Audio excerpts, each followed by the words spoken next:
Bonjour à tous, c'est Anton d'AST74 et aujourd'hui je vais vous montrer comment faire votre déclaration annuelle en ligne.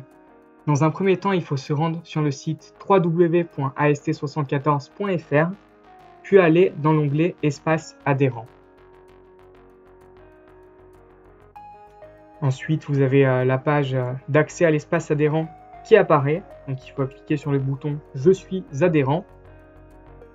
Vous allez vous retrouver sur la page d'authentification qui vous demande votre code utilisateur et votre mot de passe. Donc votre code utilisateur, en fait, c'est votre numéro d'adhérent et le mot de passe, c'est le mot de passe qui vous a été communiqué par AST74. Donc ensuite, quand vous avez rempli ces deux champs-là, vous appuyez sur la petite coche qui permet de se connecter et vous vous retrouvez à la page d'accueil de l'espace adhérent.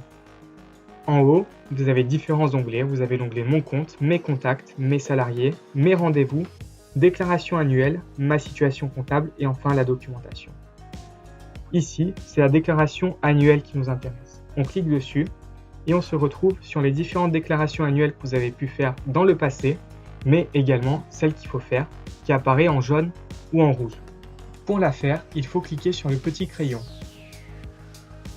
Et vous allez arriver sur la page qui vous demande de vérifier vos informations administratives. Vous vérifiez vos informations administratives. Si celles-ci sont bonnes, il suffit de cliquer sur le bouton suivant. Si il faut modifier des choses, vous appuyez sur le petit crayon, vous éditez ce que vous voulez éditer, puis vous validez avec la petite coche verte. Maintenant que les informations administratives sont saisies, on appuie sur suivant et on se retrouve sur la liste des salariés. Donc ça nous permet de gérer les salariés, on peut en rajouter avec le petit plus, en sortir avec le moins, imprimer cette liste, avoir un tableau Excel qui résume la liste des salariés et leur dernière visite, et ensuite on a une petite case à cocher, afficher le détail des salariés pour avoir plus de détails sur chaque salarié au niveau de l'affichage. Une fois que vous avez vérifié votre liste des salariés et que vous avez coché tout le nécessaire sur chaque fiche, vous pouvez faire suivant et donc ça vous demandera de vérifier les risques liés au poste de travail de chaque salarié. Vous pouvez avoir la liste des risques en cliquant sur ce bouton-là, mais on vous la met également en description de cette vidéo pour avoir un fichier à part entière pour que vous puissiez regarder les risques de manière plus simple. Donc les risques sont ici numérotés de 1 à 20. Chaque salarié peut avoir plusieurs risques dans son poste de travail.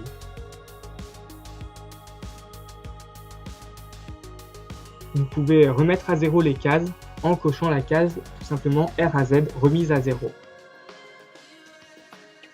Vous faites suivant. Et donc maintenant, il faut affecter le temps de travail annuel contractuel de chaque salarié. Si le temps de travail de vos salariés est de 1607 heures par an, il faut cocher la case Tous, saisir la valeur qu'on veut appliquer à ces salariés. Donc là, pour l'exemple, je vais vous mettre 1000 heures.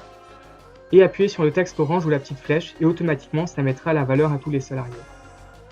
Un 35 heures classique, c'est 1607 heures par an. Je vais remettre 1607, il faut bien penser à cocher la case pour que ça fonctionne et vous validez avec la flèche ou le bouton orange. Si jamais il y a une exception, donc vous avez par exemple un salarié à temps partiel, vous double-cliquez sur son chiffre, vous le modifiez, vous faites Entrée et donc la modification a été prise en compte. Une fois que vous avez fini la déclaration du temps de travail annuel, en cliquant sur suivant, vous vous retrouvez sur la page où vous devez indiquer votre masse salariale. Donc la masse salariale qu'il faut indiquer, c'est la masse salariale brute plafonnée URSSAF de l'année antérieure. Sur cette page, vous avez uniquement la case en orange à remplir. Le reste se remplit automatiquement. Voilà. Donc là, par exemple, ma masse salariale est de 200 000 euros. On fait suivant. Vous choisissez votre mode de règlement. Vous avez au choix prélèvement CEPA, chèque bancaire et virement. Pour ma part, je vais opter pour le prélèvement CEPA. Je vais faire suivant. Je vais indiquer mes coordonnées. Donc il faut indiquer le nom et le prénom. Voilà. La fonction. Donc et votre adresse mail. C'est une signature électronique, donc il faut cocher la case que vous attestez avoir pris connaissance du montant de la cotisation et de la véracité des informations saisies, et que vous vous engagez à envoyer votre règlement. Dès lors que tous ces champs sont remplis et les 2 cases sont cochées, vous avez le bouton « Valider » qui apparaît. L'enregistrement de votre cotisation se fait et vous avez une confirmation comme quoi votre déclaration annuelle a été faite.